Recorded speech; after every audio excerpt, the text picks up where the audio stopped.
Welcome to EPG पाठशाला. EPG पाठशालायाः कृते सर्वेभ्यः आदौ स्वागतं व्याहरामि. अहं SLP आञ्जनेय शर्मा. अद्य गौणमुख्ययोः मुख्ये कार्यसम्प्रत्ययः इति परिभाषायाः द्वितीयभागम् अध्यापयामि. इतः प्राक्तने पाठे अर्थात गौणमुख्य परिभाषायाः प्रथमपाठे गौणार्थः कः, मुख्यार्थः कः, गौणमुख्य परिभाषायाः उदाहरणं किं, प्रत्युदाहरणं किं, गौणमुख्य परिभाषा प्रातिपदिककार्ये एव प्रवर्तते न पदकार्ये, किं नाम पदकार्यत्वं, किं नाम प्रातिपदिककार्यत्वं, निपातोद्देश्यक कार्यं प्रौढ्यसंज्ञारूपं कार्यं पदकार्यं वा प्रातिपदिककार्यं वा इत्यादयः अंशाः पूर्वम् अध्यापिताः. अद्य अन्ये केचन अंशाः अध्याप्यन्ते. तत्र आदौ पाठ्यांशस्य मुख्याः अंशाः. प्रथमतः गौणार्थत्व मुख्यार्थत्व विषये किञ्चित् विशेषज्ञानाय तद्बोधक वृत्तिविषयेपि किञ्चित् ज्ञास्यामः. अत्र परिभाषायां गौणपदेन गौणलाक्षणिकमात्रस्य ग्रहणं तस्य प्रयोजनञ्च गौणमुख्यपरिभाषायाः पदकार्यविषयत्वेपि अग्निसोमौ माणवकौ इत्यस्य साधनं, अग्निसोमौ माणवकौ इत्यस्य साधनं, शंकापूर्वकम् अस्याः पदकार्यमात्रविषयत्वसाधनम्, अभिव्यक्तपदार्थाये इति श्लोकोऽपि एतत् परिभाषा अर्थ अनुवादक एव. गौणमुख्यन्यायस्य प्रातिपदिककार्यविषयकत्वं मुनित्रयसम्मतम् इत्यादयः अंशाः अत्र सन्ति. उपोद्घातः. तत्र गौणमुख्यपरिभाषा विषये एतावत्पर्यन्तं केचन विषयाः अस्माभिः सोदाहरणं सप्रमाणञ्च ज्ञाताः. गौणमुख्यपरिभाषायां गौणपदार्थः कः, मुख्यपदार्थः कः इति, परिभाषायाः उदाहरणं किं, प्रत्युदाहरणं किम् इति, गौणमुख्यपरिभाषा पदकार्ये एव प्रवर्तते न तु प्रातिपदिककार्ये इति, प्रातिपदिककार्यं किं, पदकार्यं किं, निपातोद्देश्यककार्यं प्रातिपदिककार्यं वा पदकार्यं वा इत्यादयो विषयाः अस्माभिः ज्ञाताः. एतत् परिभाषा विषये एव अन्यानपि कांश्चन विषयान् अद्य पाठे ज्ञास्यामः. प्रथमतः गौणार्थत्व मुख्यार्थत्व विषये किञ्चित् विशेषज्ञानाय तद्बोधक वृत्तिविषयेपि किञ्चित् ज्ञास्यामः. सर्वेष्वपि शास्त्रेषु शब्दः द्विविधः, अर्थोऽपि द्विविधः, शब्दार्थयोः सम्बन्धरूपा वृत्तिश्च द्वेधा इति स्वीकृतमस्ति. इदं सामान्यतः अलङ्कारशास्त्रादिषु अन्यथाप्यस्ति. अन्योपि व्यापारः, अन्योपि शब्दः, अन्योप्यर्थः अस्ति. तत् इदानीम् अप्रस्तुतं. प्रकृते यः शब्दः प्रसिद्धम् अर्थं बोधयति सः शब्दः वाचकशब्दः इति, अभिधायकशब्दः इति, शक्तशब्दः इति इत्यादि रूपेण व्यवह्रियते. तद्बोध्यः अर्थः वाच्यः इति, अभिधेयः इति, शक्यः इति इत्यादि पदैः व्यवह्रियते. एवं स एव शब्दः यदि मुख्यार्थ अन्वय अनुपपत्य समभिव्याहृतपदार्थेन सह अन्वयोपयोगिनं मुख्यार्थ अतिरिक्तम् अन्यम् अर्थं यदि बोधयति सः एव शब्दः लक्षकः शब्दः इति लाक्षणिकशब्दः इति व्यवह्रियते। तेन बोध्यः अर्थः लक्ष्यार्थः अमुख्यार्थः इति च व्यवह्रियते। तत्र शब्दार्थयोः सम्बन्धरूपः व्यापारः अथवा वृत्तिः सापि द्वेधा इत्युक्तं खलु। तत्र शब्दः येन व्यापारेण प्रसिद्धमर्थं बोधयति सः अभिधाव्यापारः इति मुख्यव्यापारः इति एवं रूपेण व्यवह्रियते। यदि शब्दः येन व्यापारेण अप्रसिद्धं मुख्यार्थसम्बन्धिनम् अर्थं बोधयति सः व्यापारः लक्षणाव्यापारः इति अमुख्यव्यापारः इति व्यवह्रियते। इदानीं शब्दस्य अर्थस्य च मध्ये कश्चन सम्बन्धः वर्तते इति अवश्यम् अंगीकृतं। यदा लक्षकशब्दः लक्ष्यम् अर्थं बोधयति लक्ष्यत्वेन अभिमता अर्थस्य वाच्यार्थस्य च कश्चन सम्बन्धः अपेक्षितः। तथा सत्येव शब्दः अन्यमर्थं बोधयितुं प्रभवति। यदि सम्बन्धं विना अपि शब्दः अर्थं बोधयेत् तदा यस्मात् कस्माच्चिदपि शब्दात् यः कोऽप्यर्थः प्रतीयेत तथा अनुभवः नास्ति। अतः न केवलं लक्षकस्थले वाचकस्थले लक्षकस्थले सर्वत्रापि शब्दार्थयोः सम्बन्धः अपेक्षितः। लक्षकशब्दस्य पूर्वं यः वाच्यार्थः अस्ति तस्य लक्ष्यत्वेन अभिमतार्थस्य च सम्बन्धः यदि सादृश्यरूपः सम्बन्धः तदा सा वृत्तिः सम्बन्धात्मिका वृत्तिः गौणी वृत्तिः इति व्यवह्रियते। गौणी वृत्तिः इति व्यवह्रियते। तदा तु शब्दः गौणशब्दः तया वृत्त्या बोध्यः अर्थः गौणार्थः इति व्यवह्रियते। यथा वाचकशब्दस्थले सिंहो माणवकः अग्निर्माणवकः इत्यादौ सिंहशब्दः प्रसिद्धमर्थं बोधयति इति प्रसिद्धं मृगविशेषं बोधयति इति सः वाचकः। यदा तु अप्रसिद्धं सिंहसदृश माणवकार्थं बोधयति तदा तु लक्षकशब्दः। इदानीं सिंहशब्दः यदा स्वशक्यसम्बन्धिनम् अन्यं माणवकं बोधयति तदा स्वशक्यार्थस्य लक्ष्यस्य माणवकस्य च सम्बन्धः गुणसादृश्यरूपसम्बन्धः।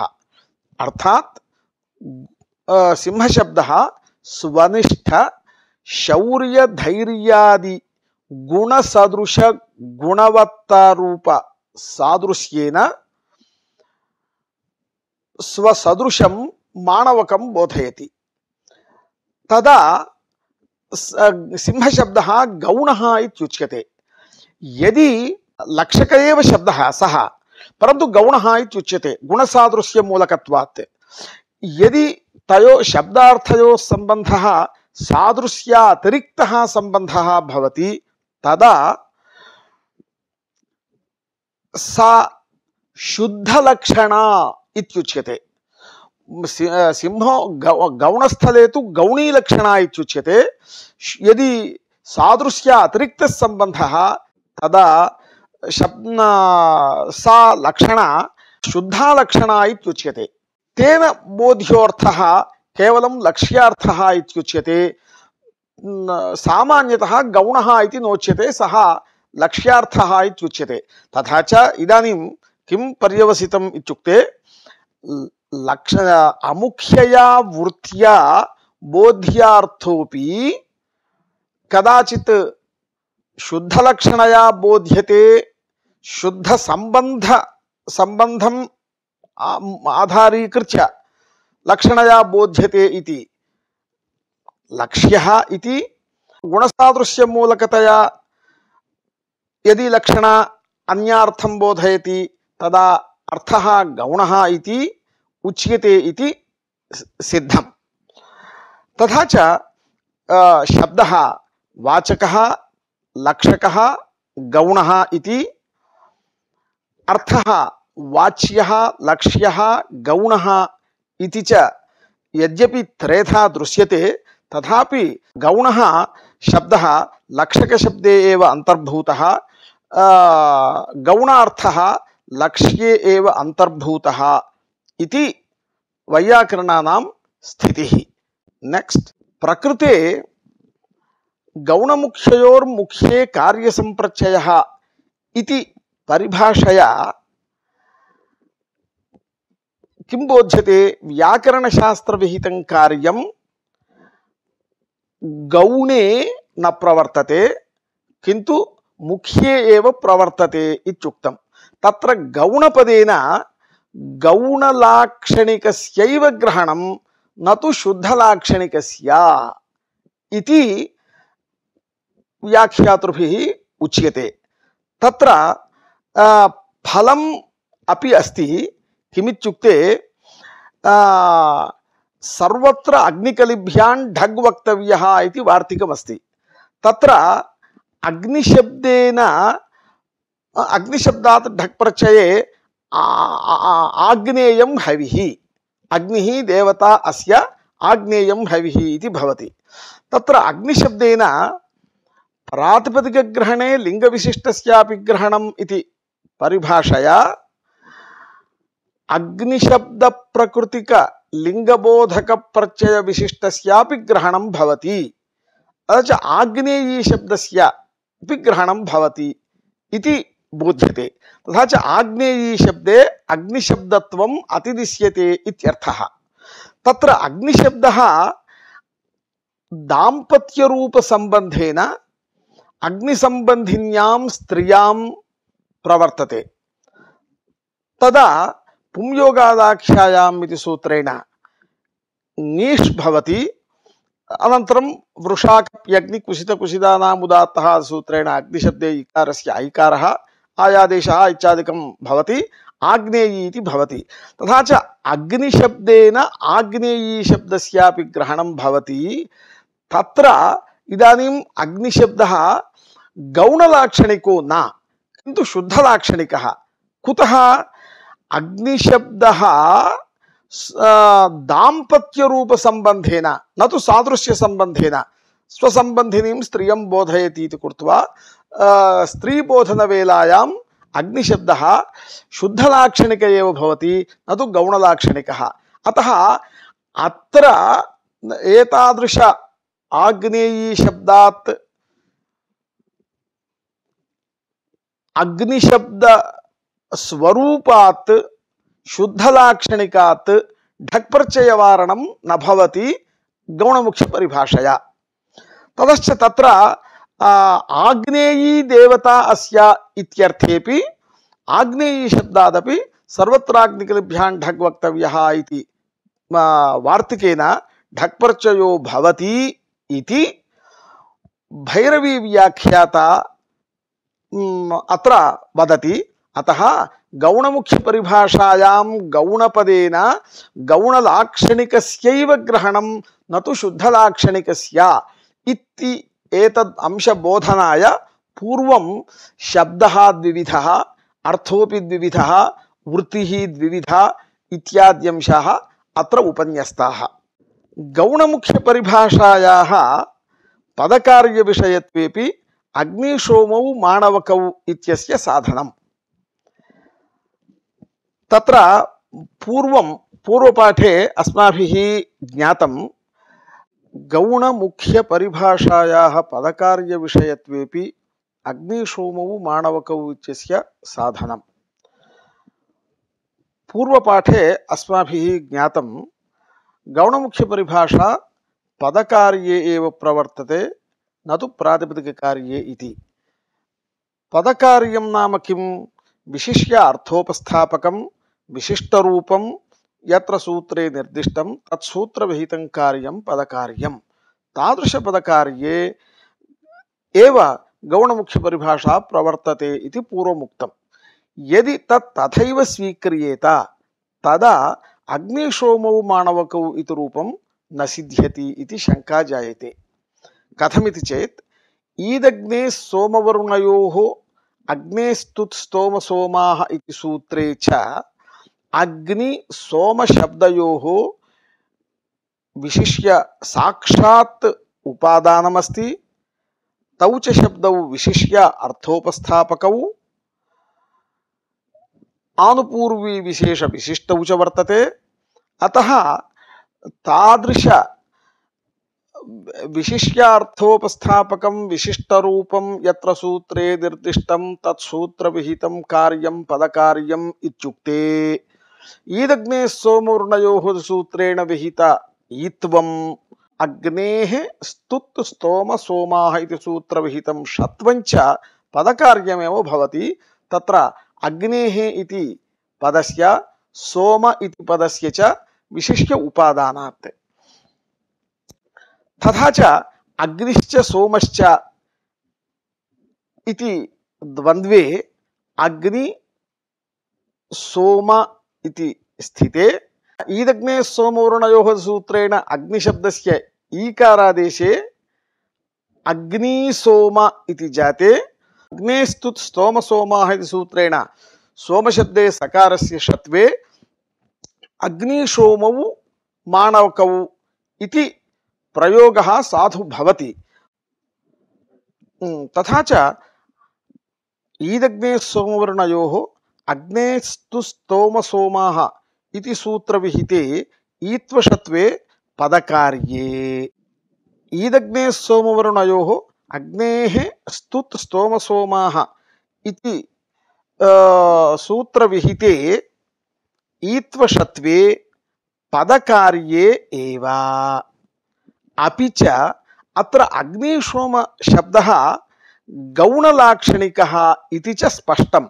यतोहि अग्निशोमौ माणवकौ इत्युक्ते अग्निशोम शब्दार्थस्य माणव शब्दार्थेन साकम् अभेदान्वयः न सम्भवति। अतः गुणसादृश्यात् लक्षणया अग्निशोम शब्दः अग्निशोम सदृश माणवकौ बोधयति। अतः अयं गौणलाक्षणिकः इत्यपि सिद्धमेव। अतश्च अस्य पदस्य गौणलाक्षणिकत्वात् अत्र पदकार्यत्व ईत्वषत्वयोः पदकार्यत्वाच्च कथम् अग्निशोमौ इति रूपसिद्धिः। अग्निसोमौ इति खलु भवितव्यम् इति शंका। अत्र इदं समाधानं तत्र प्रथमतः अग्निः देवता सोमश्च देवता अग्निश्च सोमश्च इति देवतावाचकयोः अग्निसोमशब्दयोः द्वन्द्वसमासो भवति। इदानीम् अग्निसोमशब्दौ मुख्यार्थावेव। तत्र मुख्यार्थत्वात् द्वन्द्वसमासानन्तरम् अग्निशब्दस्य ईत्वं सोमशब्दस्य षत्वं च भवति। इदानीं गौणत्वं नास्ति इति कृत्वा गौणमुख्यपरिभाषा इदानीं न प्रवर्तते। अनन्तरम् अग्निशोमौ माणवकौ इति यदा जातं तदा माणवकशब्द सम्बन्धात् अग्निशोमशब्दः गौणलाक्षणिकः इति प्रतीतिर्भवति। तदानीम् अंतरंगत्वात् पूर्वमेव प्रवृत्तयोः ईत्वषत्वयोः पश्चात् जाता गौणत्व प्रतीतिः निवर्तिका भवितुं नार्हति। अतः अग्नि सोमशब्दयोः मुख्यार्थकयोः द्वन्द्वं कृत्वा ईत्वषत्वे च कृत्वा अनन्तरं माणवकशब्द संबंधेन अग्निशोमौ माणवकौ इति यदा प्रयुज्यते तदा गौणमुख्यपरिभाषया ईत्वषत्ववारणं न भवति। अतः अग्निशोमौ माणवकौ इति प्रयोगः साध्वेव इति न कोऽपि दोषः इति अत्र समाधानस्य आशयः। इदानीं शङ्का जायते, यदि अग्निशोमौ माणवकौ इति प्रयोगः साधुः इति निरूप्यते, तदा अग्निसोमौ माणवकौ इति प्रयोगः असाधुः स्यात् इति शङ्का जायते। तत्र भवतु अग्निशोमौ इत्येव साधु, अग्निसोमौ इति तु असाधु इति वदामः इति चेत् तथा वक्तुं न शक्यते। अग्नेः स्तुत् स्तोम सोमाः इति सूत्रे भाष्ये वार्तिककार भाष्यकाराभ्याम् अयं शब्दः साधुत्वेन प्रयुक्तः वर्तते। तत्र सन्दर्भः एवम्, अग्ने स्तुत् स्तोम सोमाः इति एवं यदि न्यासः क्रियेत, अग्निसोमौ इत्यत्रापि षत्वं प्राप्नोति। अतः तत्र अग्नेर्दीर्घात् सोमस्य इति वचनं कर्तव्यम् इति वार्तिककारेण उक्तम्। अर्थात् दीर्घान्तात् अग्निशब्दात् परस्य सोमशब्दस्य सकारस्य षकारादेशो भवति। तथा च अग्निशोमौ इत्यत्रैव षत्वं भवति। यत्र अग्निशब्दः दीर्घान्तो नास्ति अग्निसोमौ इत्यत्र, तत्र षत्वं न भवति इति तद्वार्तिककारस्य आशयः। परन्तु तत्र भाष्यकारेण उक्तं, तत्र हि वक्तव्यं न वक्तव्यं गौणमुख्ययोर्मुख्ये कार्यसंप्रत्ययः इति तत्र समाधानम् उक्तं। तथा च गौणमुख्यपरिभाषया अत्र ईत्व षत्वयोः वारणं भवति, प्रधानतया षत्वस्य वारणं भवति। अतः तदर्थम् अग्नेर्दीर्घात् सोमस्य इति वार्तिकं न कर्तव्यम् इति उक्तम्। अतश्च एतद् भाष्यात् किं ज्ञायते, अग्निसोमौ इति ईत्व षत्व रहितं रूपमपि साधु इति ज्ञायते। तथा च अग्निसोमौ इति असाधु इति तु वक्तुं न शक्यते।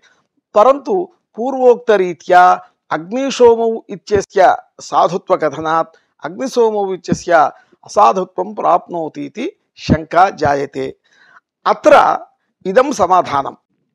तत्र पूर्वमेव द्वन्द्वसमासात् पराक् अग्निशब्दः गुणसादृश्येन कस्मिंश्चित् माणवके प्रयुक्तः, अथवा कस्यचित् माणवकस्य नाम अग्निः इति, इत्युक्ते अग्निरिति सदृशलाक्षणिको वा अप्रसिद्धसंज्ञा वा। एवं सोमशब्दोऽपि, सोमशब्दो कस्यचित् सोम इति नाम अथवा सोमसदृशः अयं, तेन अग्निश्च सोमश्च इति सदृशलाक्षणिकयोः अग्निसोमशब्दयोः अथवा अप्रसिद्ध व्यक्तिबोधकयोः अप्रसिद्धसंज्ञारूपयोः अग्निसोमशब्दयोर्वा द्वन्द्वे कृते इदानीम् अग्निसोमशब्दः गौणलाक्षणिकः वर्तते, अप्रसिद्धसंज्ञारूपो वा वर्तते इति कृत्वा अत्र ईदग्नेः सोमवर्णयोः इति सूत्रेण ईत्वं वा, अनन्तरम् अग्नेः स्तुत् स्तोम सोमाः इति सूत्रेण षत्वं वा न भवति। यतोहि द्वन्द्वसमासकरणकाले एव अग्निसोमशब्दयोः गौणार्थत्वप्रतीतिः अस्ति इति कृत्वा इदानीं गौणमुख्यपरिभाषा अत्र प्रवर्तते। गौणमुख्यपरिभाषया अत्र ईत्वषत्वयोः वारणं भवति। अतश्च अग्निसोमौ इति रूपं साध्वेव इति एवं समाधानं वक्तुं शक्यते। इदानीं ततश्च अग्निसोमौ अग्निसोमौ इति उभयोः साधुत्वं भवति वा इति चेत् उभयोरपि साधुत्वं स्वीकार्यमेव।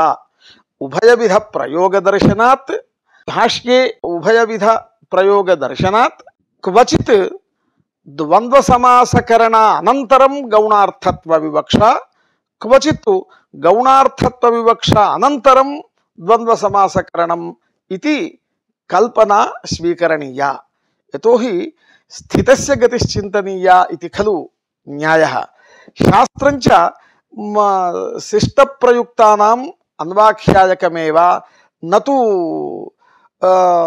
नूतनतया किमपि नूतनं शब्दं नैव सम्पादयति अतः एव स्थितस्य गतिश्चिन्तनीया इति न्यायमनुसृत्य उभयविधविवक्षापि अत्र स्वीकार्या तेन उभयोरपि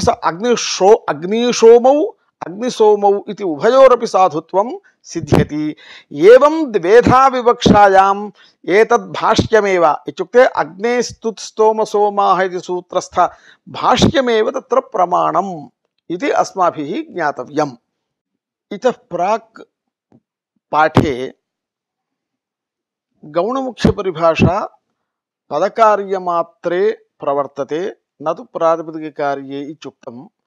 इदानीं तत्र काचित् शङ्का उत्थिता भवति।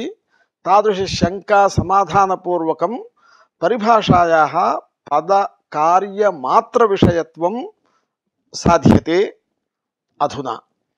तत्र शास्त्रे पदसंस्कारपक्षः वाक्यसंस्कारपक्षश्च इति द्वौ पक्षौ स्तः। तत्र पदं संस्कार्यत्वेन स्वीकृत्य यदि व्याकरणशास्त्रीयकार्याणि प्रवर्तयामः तदा सः पदसंस्कारपक्षः इत्युच्यते।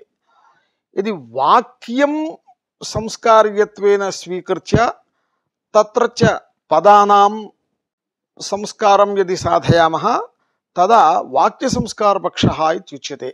यथा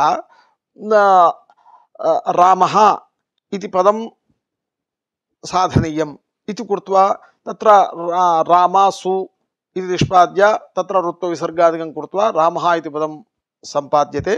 अनन्तरं आगच्छति इति पदं च पृथक् संस्क्रियते। तयोः अभिसम्बन्धे रामो गच्छति इत्यादि भवति। अयं पदसंस्कारपक्षः इत्युच्यते। वृद्धिरादैचित् सूत्रभाष्ये अयं पक्षः सूचितः। संस्कृत्य पदान्युत्सृज्यन्ते तेषां यथेष्टमभिसम्बन्धो भवति आहरपात्रं पात्रमाहर इति। एतद्रीत्या श्रेणे सः पदसंस्कारपक्षः इत्युच्यते।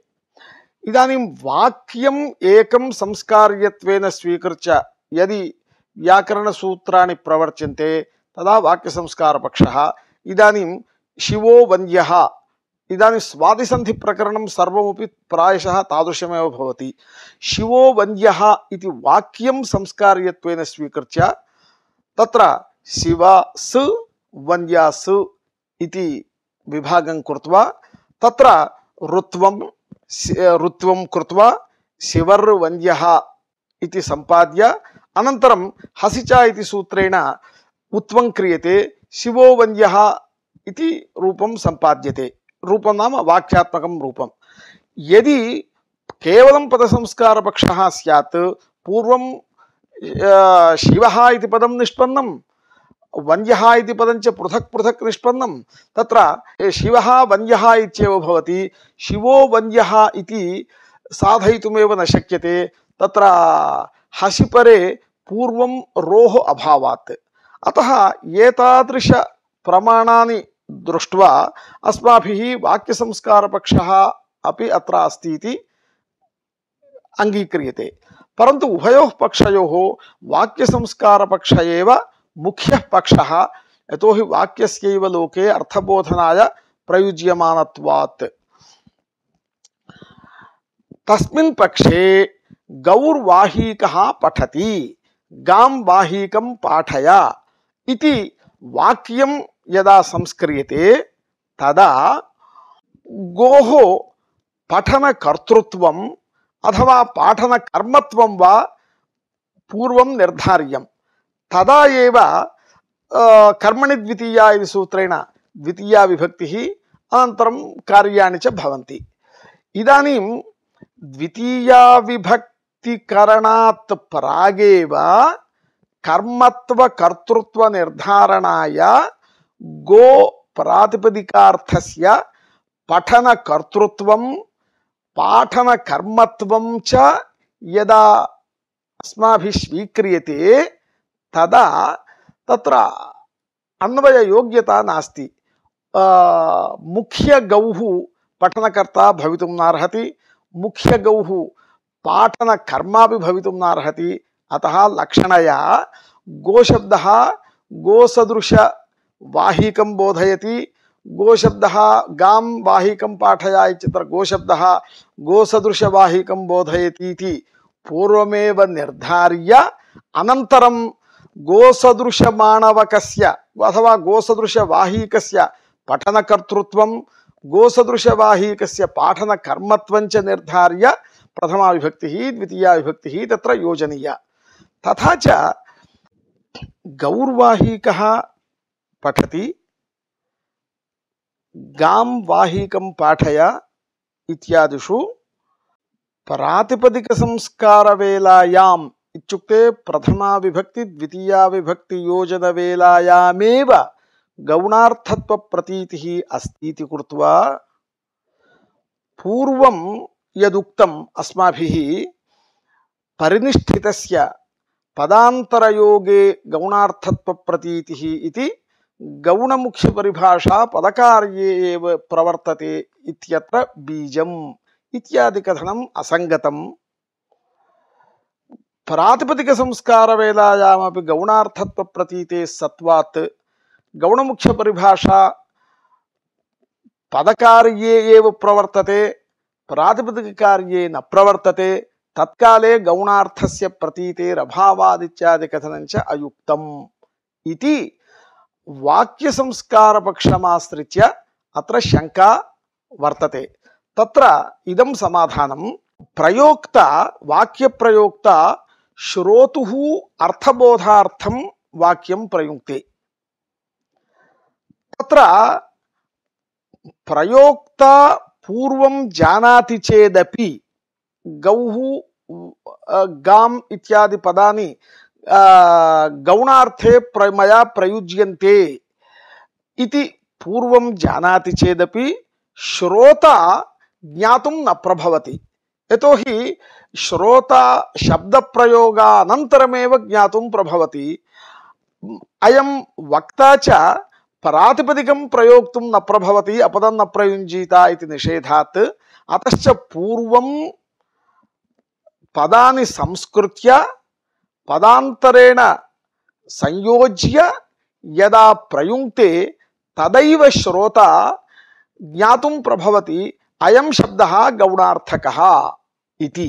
अतः गौणार्थप्रतीतेः प्रागेव कार्याणि प्रवृत्तानि इति कृत्वा अनन्तरं प्रतीता जाता गौणार्थप्रतीतिः पूर्वकालप्रवृत्त कार्याणि निवारयितुं न प्रभवति।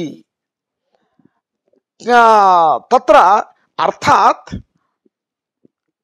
एतादृशस्थले पदसंस्कारपक्ष एव आश्रयणीयः, न तु वाक्यसंस्कारपक्षः इति एकः गूढाशयः। अपि च श्रोतुः गौणार्थप्रतीतिरेव गौणमुख्यपरिभाषा प्रयोजिका, न वक्तुः गौणार्थप्रतीतिः इति च अत्र गूढतया वर्तते इति अस्माभिर्ज्ञातव्यम्। अत एव भाष्यकारेणापि तत्र तत्र अत्वं त्वं सम्पद्यते, त्वद्भवति, अमहान् महान् भूतः महद्भूतः इत्येवं प्रयोगः कृतः। तत्र अत्वम् इत्यत्र नैसमभिव्याहारे युष्मच्छब्दः आरोपितं स्वार्थं बोधयति, आरोपितमर्थं बोधयति, न तु मुख्यमर्थम्। एवं अमहान् इत्यत्र महच्छब्दोऽपि आरोपितमहत्वार्थक एव। अतश्च गौणार्थकत्वात् अत्र अत्वम् इत्यत्र त्वाहौसौ इति सूत्रेण युष्मच्छब्दे मपर्यन्तस्य त्वादेशकरणम्, अमहान् इत्यत्र सान्तमहतः संयोगस्य इति सूत्रेण उपधा दीर्घकरणञ्च असङ्गतं स्यात्। यतोहि भाष्यकारः प्रयोक्ता जानात्येव मया युष्मच्छब्दः गौणार्थे प्रयुज्यते, महच्छब्दः गौणार्थे प्रयुज्यते इति भाष्यकारः जानात्येव, तथापि गौणार्थत्वं जानन्नपि सः त्वादेश दीर्घाद्रूप कार्यं कृतवान्। एतत् कारणं ज्ञापयति श्रोतुः गौणार्थ प्रतीतिरेव गौणमुख्य परिभाषा प्रवृत्तौ प्रयोजिका, न तु प्रयोक्तुः गौणार्थ प्रतीतिः इति। अपि च प्रयोक्तुरपि गौणार्थत्व प्रतीतिः पदांतर समभिव्याहार अनंतरमेव न तु ततः पराक् इति अर्थवत् सूत्र भाष्यादपि ज्ञायते। पूर्वं प्रयोक्तुः गौणार्थ प्रतीतिः भवतीत्यंगीकृत्य समाधानमुक्तम्। इदानीम् उच्यते प्रयोक्तुरपि गौणार्थत्व प्रतीतिः पदांतर समभिव्याहार काले एव न तु ततः पराक् इति अर्थवत् सूत्र भाष्य द्वारा निरूपयति। तत्र अर्थवत् सूत्र भाष्ये वार्तिककारेण एवम् उक्तं, तत्र वाक्यस्य प्रातिपदिक संज्ञा प्राप्नोति तदर्थं प्रतिषेधो वक्तव्यः। यतोहि वाक्यस्यापि अर्थः अस्ति, अर्थवत्वात् अर्थवदधातुरप्रत्ययः प्रातिपदिकम् इति सूत्रेण प्रातिपदिक संज्ञा प्राप्नोति तदर्थं प्रतिषेधः वक्तव्यः इति। कुत्र इत्युक्ते देवदत्त गामभ्याज शुक्लां, देवदत्त गामभ्याज कृष्णाम् इत्यादि वाक्येषु प्रातिपदिक संज्ञा प्राप्नोति तदर्थं प्रतिषेधो वक्तव्यः इत्युक्तम्। अनन्तरं वाक्ये पदार्था एव पदान्येव सन्ति, वाक्यार्थे पदार्था एव सन्ति, तदतिरिक्ततया कः अस्ति इति आशंक्य पदार्थाभिसम्बन्धः वाक्यात् प्रतीयते। अतः तत्र पदार्थ संसर्गरूपार्थबोधकत्वात् वाक्यस्य प्रातिपदिक संज्ञा प्राप्नोति इति तदर्थं प्रतिषेधो वक्तव्यः इति निरूपणं कृतं। तत्र देवदत्त गामभ्याज शुक्लाम् इति सर्वस्मिन् वाक्ये उच्चरिते कश्चन अर्थः प्रतीयते, परन्तु देवदत्त इत्युक्ते कर्ता निर्दिष्टः, कर्म क्रियागुणौ च अनिर्दिष्टौ, गामित्युक्ते कर्म निर्दिष्टं, कर्ता क्रियागुणौ च अनिर्दिष्टौ, अभ्याज इत्युक्ते क्रिया निर्दिष्ट कर्तृकर्मणि गुणश्च अनिर्दिष्टः, शुक्लाम् इत्युक्ते गुणो निर्दिष्टः कर्तृकर्मणि क्रिया च अनिर्दिष्टा। इहेदानीं देवदत्त गामभ्याज शुक्लाम् इत्युक्ते सर्वं निर्दिष्टं, देवदत्त एव कर्ता नान्यः, गौरेव कर्म नान्यत्, अभ्याजैव क्रिया नान्या, शुक्लामेव न कृष्णाम् इति। एतेषां पदानां सामान्ये वर्तमानानां यद् विशेषे अवस्थानं स वाक्यार्थः। तस्मात् वाक्यस्य अर्थवत्वात् प्रतिषेधः प्रातिपदिक संज्ञा प्रतिषेधः कार्यः इति तत्र भाष्ये उक्तम्। एतेन किं ज्ञायते, तत्र गाम् इत्युक्ते कर्म निर्दिष्टम् इति भाष्ये उक्तम्।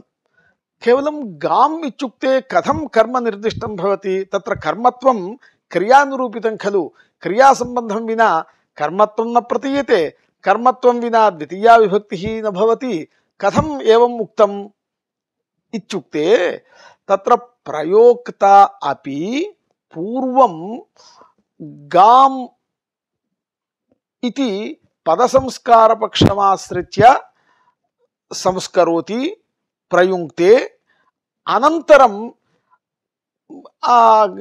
वाहीकं पाठय इत्यादि पद संबद्धं कृत्वा वाक्यं प्रयुङ्क्ते इत्युक्ते अन्वययोग्य यत्किञ्चित् क्रियां मनसि कृत्वा गाम् इत्यस्य संस्कारः कर्तव्यः प्रयोक्तरापि।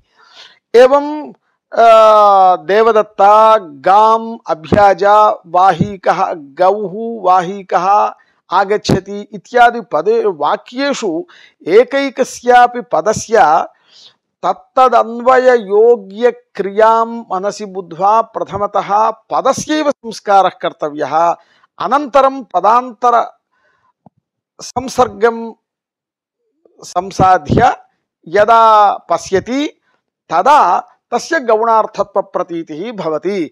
प्रथमत एव गौणार्थं मनसि निधाय संस्कारं करोतीति न, पूर्वं कारकमात्र प्रयोगे यत्किंचित् क्रियां मनसि निधाय अन्वययोग्य क्रियां स्वीकृत्य कर्मत्वं विभक्तिं च साधयति एवं क्रियामात्र प्रयोगे यत्किंचित् कर्तृकर्मादिकं मनसि कृत्वा क्रियापदं च सम्पादयति अनन्तरं तेषां सम्बन्धो भवति। अतश्च गाम् इत्युक्ते कर्मनिर्दिष्टम् अनन्तरं देवदत्तगामभ्याज इत्युक्ते गामेव कर्म नान्यः इत्यादि नियमः प्रतीयते इत्यादिकं सर्वं तदा उपपादयितुं शक्यते यदा प्रयोक्तापि पदसंस्कारपक्षमाश्रित्य पदं संस्करोति अनन्तरमेव पदान्तरसम्बन्धे सति गौणार्थत्वं प्रतिपद्यते इति अंगीक्रियते तदा एव सर्वं व्याख्यातुं शक्यते। अर्थात् कः अभिप्रायः इत्युक्ते पदसंस्कारपक्षमाश्रित्य एतादृशानि कार्याणि सम्पादनीयानि। अत्र वाक्य संस्कारपक्षमाश्रित्य दोषस्तु नापादनीयः। व्यवस्थितयोः द्वयोः पक्षयोः अन्यतरपक्षेण लक्ष्यनिर्वाहे पक्षान्तरेण दोषदानम् अनुचितम् इति हि न्यायः इति हि सिद्धान्तः। अतश्च प्रयोगाः एवं सन्ति, प्रयोगानुसारेण व्यवस्था अस्माभिः एवं अथवा शास्त्रेण वा कल्पनीया भवति। अतः प्रयोक्तुरपि न केवलं श्रोतुः, प्रयोक्तुरपि वाक्यस्थ पदानां संस्कारः पृथगेव पदान्तर संबंधं विना एव संस्कारः प्रवर्तते। अनन्तरमेव पदान्तर संबंधः अनन्तरं गौणार्थत्व प्रतीतिः इत्यादिकं भवति। तथा सति किं भवति इत्युक्ते अनन्तरं प्रवृत्ता गौणार्थत्व प्रतीतिः श्रोतुर्वा भवतु प्रयोक्तुर्वा भवतु अनन्तरं जायमाना गौणार्थ प्रतीतिः पूर्वं प्रवृत्त कार्यं अंतरंगत्वात् पूर्वं प्रवृत्त कार्यं निवर्तयितुं न प्रभवति इति सिद्ध्यति। तथा च अर्थवत् सूत्र भाष्यानुसारेण प्रयोक्तुरपि पूर्वं गौणार्थ प्रतीतिः न भवति अनन्तरमेव इति। अर्थात् एतादृशस्थले पदसंस्कारपक्ष एव आश्रयणीयः न वाक्यसंस्कारपक्षः इति च गूढाशयः इति अस्माभिः अत्र ज्ञातव्यः। अत्र अन्या काचित् शङ्का जायते। गौर्वाहीकः आगच्छति गां वाहीकं पाठय इत्यादिषु गौणार्थबोधकेषु गौणमुख्यपरिभाषा द्वारा शास्त्रीय कार्यं न प्रवर्तते इति, तत्र किमपि कार्यसाधनाय श्रोतुः गौणार्थ प्रतीतिरेव गौणमुख्य परिभाषा प्रयोजिका न प्रयोक्तुः गौणार्थ प्रतीतिः इति, प्रयोक्तुरपि गौणार्थ प्रतीतिः अनन्तरमेव भवति इत्यादि किमपि कल्पितं पूर्वं। तादृशं किमर्थम्? अन्यः कश्चन प्रसिद्धः श्लोकः वैयाकरणलोके प्रसिद्धः श्लोकः दृश्यते। अभिव्यक्तपदार्था ये स्वतन्त्रा लोकविश्रुताः शास्त्रार्थस्तेषु कर्तव्यः शब्देषु न तदुक्तिषु इति। एतदनुसारेण गौणार्थकेष्वपि शब्देषु शास्त्रविहितं कार्यं प्रवर्तते। अतः मुख्यार्थेषु गौणमुख्यपरिभाषा प्रवर्तते, गौणार्थस्थले तु अनेन श्लोकेन श्लोकरूपपरिभाषया गौणार्थेष्वपि कार्यं भवति खलु इति। परन्तु अत्र समाधानम् एवम् उच्यते, अभिव्यक्तपदार्थाये स्वतन्त्रालोकविश्रुताः इति श्लोकः न अपूर्वः गौणमुख्यपरिभाषातः भिन्नः अपूर्वपरिभाषात्मको न, किन्तु गौणमुख्यन्यायसिद्धार्थ अनुवादक एव। अतः यथा गौणमुख्यन्यायः पदकार्यविषये एव प्रवर्तते न प्रातिपदिककार्ये, तथा अयं श्लोकोऽपि। अतः अभिव्यक्तपदार्थाय इति श्लोकः प्रातिपदिककार्ये अपि प्रवर्तते इत्यादिकं न चिन्तनीयम्। अस्य श्लोकस्य अर्थः कः इति किञ्चित् चिन्तयामः। तत्र स्वतन्त्राः इत्युक्ते गुणयोगादिनिमित्तक लक्षणाव्यापारं विना प्रयुज्यमानाः, लोकविश्रुताः, लोके प्रयोगद्वारा प्रसिद्धिं प्राप्ताः, अतएव अभिव्यक्तपदार्थाः मुख्यार्थबोधकाः ये शब्दाः तेषु शास्त्रार्थः कर्तव्यः। शास्त्रस्य अर्थः नाम प्रवृत्तिरूपः अर्थः कर्तव्यः। इत्युक्ते गौणलाक्षणिकानि परित्यज्य अप्रसिद्धसंज्ञादिकञ्च परित्यज्य ये मुख्यार्थबोधकाः शब्दाः सन्ति तेष्वेव शास्त्रबोधितकार्यम् आन्महतसमानाधिकरणजातीययोः राजश्वेश्वराद्यतु अग्नेस्तुत्स्तोमसोमः इत्यादि शास्त्रविहितकार्याणि तेष्वेव प्रवर्तन्ते, शब्देषु न तदुक्तिषु। मुख्यार्थात् भिन्न अर्थबोधकेषु इत्युक्ते गौणलाक्षणिकेषु वा प्रसिद्धसंज्ञा बोधकेषु वा शब्देषु शास्त्रार्थः न कर्तव्यः इति तस्य अर्थः। अत्र केचन तदुक्तिषु इत्यस्य अर्थम् एवमपि वर्णयन्ति, तेष्विव उक्तिः तदुक्तिः అంటే प्रसिद्धार्थेषु यादृश शब्दः अस्ति तादृश एव शब्दः अप्रसिद्धार्थेपि वर्तते। इत्युक्ते प्रसिद्धार्थे मृगविशेषे यादृशः सिंहशब्दः अस्ति स एव सिंहशब्दः सिंहसदृशमाणवकरूपार्थेपि अस्ति। इदानीं तदुक्तिः तेष्विव मुख्यार्थेष्विव विद्यमाना उक्तिः नाम गौणार्थबोधिका। इदानीं गौणार्थबोधिका शब्दव्यक्तिः तेषु शास्त्रार्थः न कर्तव्यः इति अन्ततो गत्वा अयमेव अर्थः गौणमुख्यपरिभाषया यः अर्थः बोधितः स एव अर्थः अनेन श्लोकेनापि बोधितः इति ज्ञातव्यम्। अतः अयं श्लोकरूपः अपूर्वमर्थं बोधयति इति नैव मन्तव्यम्। गौणमुख्यन्यायस्य प्रातिपदिककार्य अविषयत्वं मुनित्रयसम्मतम्।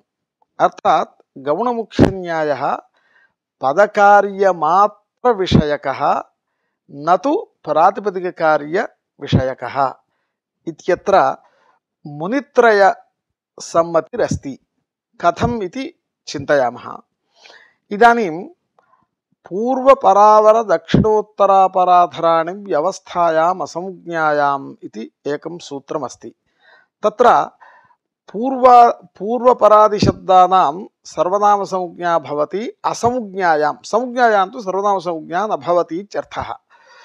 तत्र यदि पूर्वशब्दः कस्मिंश्चित् व्यक्तिविशेषे संज्ञारूपतया प्रयुक्तः तदा पूर्वशब्दः వ్యక్తి విశేష మాత్రబోధకో భవతి తదా సర్వనామ సంజ్ఞా ప్రయుక్త సర్వనామ సంజ్ఞా వారణార్థం తత్ప్రయుక్త కార్యవారణార్థం చ పాణినినా అసంజ్ఞాయాం ఇతి సూత్రే నివిష్టం. ఏవం సర్వాదీని సర్వనామాని ఇతి సూత్రే భగవతా కాత్యాయనేనాపి సంజ్ఞోపసర్జన ప్రతిషేధః ఇతి వార్తికం కృతం. యదా సర్వాదిశబ్దాః సంజ్ఞాభూతాః వ్యక్తివిశేష సంజ్ఞాభూతాః తదా సర్వనామ సంజ్ఞా న భవతి ఇతి ప్రతిషేధో వక్తవ్యః ఇతి వార్తికం ఆరబ్ధం.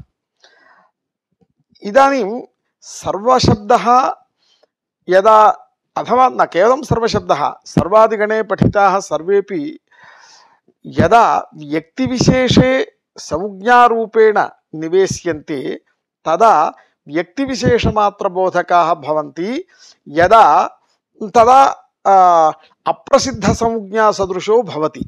యదా దశరథేన కృత రామ సంజ్ఞా స్వపుత్రస్య రామ ఇతి సంజ్ఞా కృత సైవ సంజ్ఞా ఆధునికే పురుష విశేషే సంజ్ఞాత్వేన యదా వినియుజ్యతే తదా అప్రసిద్ధ సంజ్ఞా భవతి. తద్వత్ సర్వాది సంజ్ఞాః అపి వ్యక్తి విశేషే ప్రయుక్తాశ్చేత్ అప్రసిద్ధ సంజ్ఞాః భవంతి, వ్యక్తి విశేష మాత్ర బోధకా భవంతి. తత్ర సర్వనామ సంజ్ఞా వారణార్థం కాత్యాయనేన సంజ్ఞోపసర్జన ప్రతిషేధః ఇది వార్తికం ఆరబ్ధం. అతయవ సర్వో నామ కశ్చిత్ తస్మై సర్వాయ దేహి ఇత్యేవ నతు సర్వస్మై దేహి ఇతి. ఇదం సర్వమపి భగవతా పతంజలినా నిరాకృతం. సర్వనామాని ఇతి మహాసంజ్ఞాకరణ సామర్థ్యాత్ అయం అర్థః లభ్యతే. తదర్థం ఏతాదృశ ప్రయత్న వార్తికకరణ రూపం అసంజ్ఞాయాం ఇతి పద నివేశన రూపం పద నివేశన రూపః ప్రయత్నః న కార్యః ఇతి తేషాం అభిప్రాయः. ఇత్యుక్తే సర్వాదీని సర్వనామాని ఇత్యుక్తే సర్వనామ ఇతి మహతీ సంజ్ఞా కృత మహత్యాः సంజ్ఞాయాः కరణే ప్రయోజనం అన్వర్థ సంజ్ఞా ఆశ్రయణం.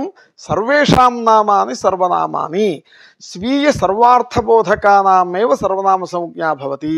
యదా వ్యక్తి విశేషే సంజ్ఞాత్వేన నియుజ్యంతే వినివేశ్యంతే తదా కేవలం వ్యక్తి విశేష మాత్ర బోధకత్వాత్ స్వీయ సర్వార్థబోధకత్వ అభావాత్ సర్వనామ సంజ్ఞా నభవతి ఇతి కృత్వా అత్ర దోషో నభవతి ఇతి భాష్యకారస్య పతంజలేః ఆశయः. ఇదానీం సర్వనామ సంజ్ఞా ప్రాతిపదిక కార్యం. సర్వనామ సంజ్ఞా ప్రయుక్త స్మై ప్రభృతి కార్యాణ్యపి ప్రాతిపదిక కార్యాణ్యేవ ప్రాతిపదిక ప్రకృతిక ప్రత్యయ నిమిత్తకత్వాత్. తతశ్చ అత్ర ప్రాతిపదిక కార్యే అపి యది గౌణముఖ్య పరిభాషా ప్రవర్తేత తదా పూర్వోక్త స్థలేషు గౌణముఖ్య పరిభాషయా ఏవ సర్వనామ సంజ్ఞా వారణం భవతి ఇతి కృత్వా తత్ర పాణినినా అసంజ్ఞాయాం ఇతి కరణం వార్తికకారేణ సంజ్ఞోపసర్జన ప్రతిషేధః ఇది నిషేధకరణం. పతంజలినా సర్వనామేతి మహాసంజ్ఞాకరణ సామర్థ్యాత్ అన్వర్థతామాశ్రిత్య దోషవారణం.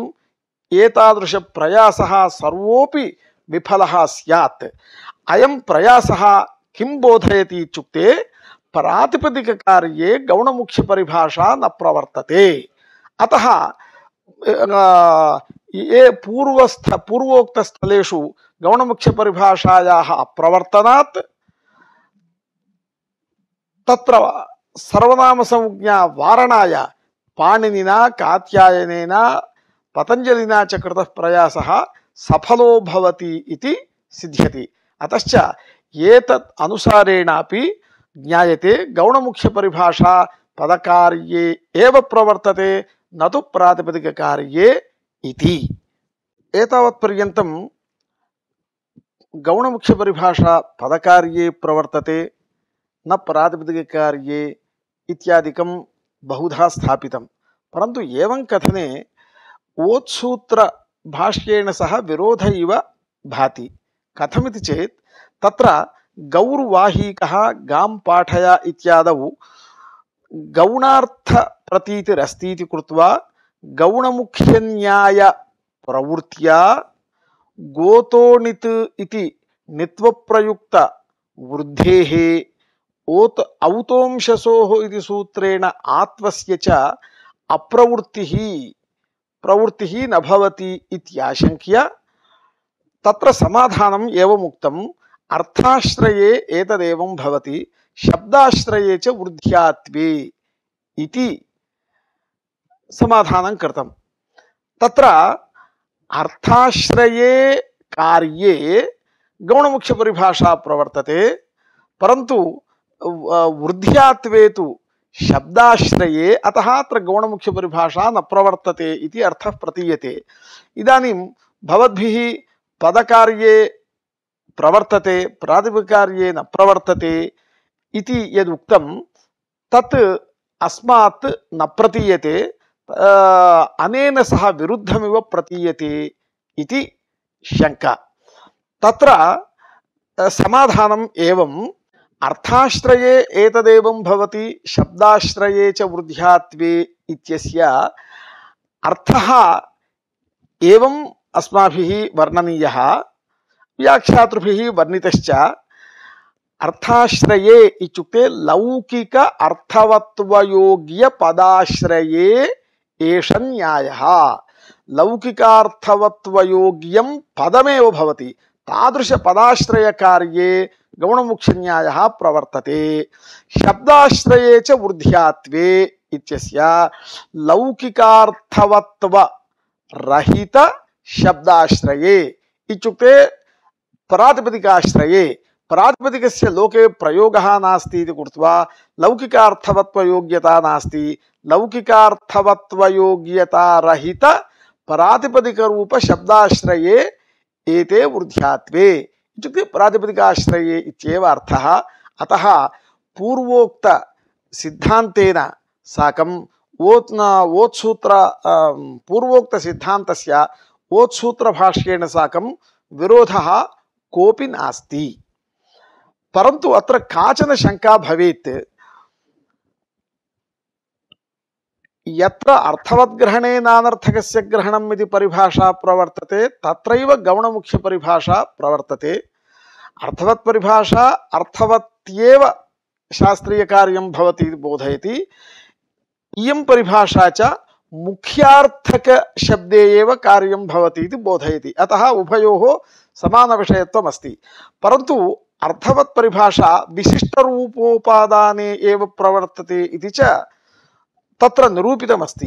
परन्तु औतोंशसोः इति सूत्रे आ ओतः इति तत्र ओतः इत्येव वर्तते, तत्र विशिष्टरूपोपादानं नास्ति।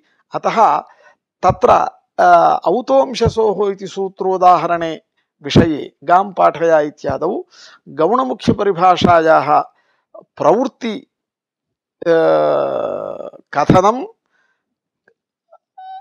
कथं संगच्छते इति शंका वर्तते।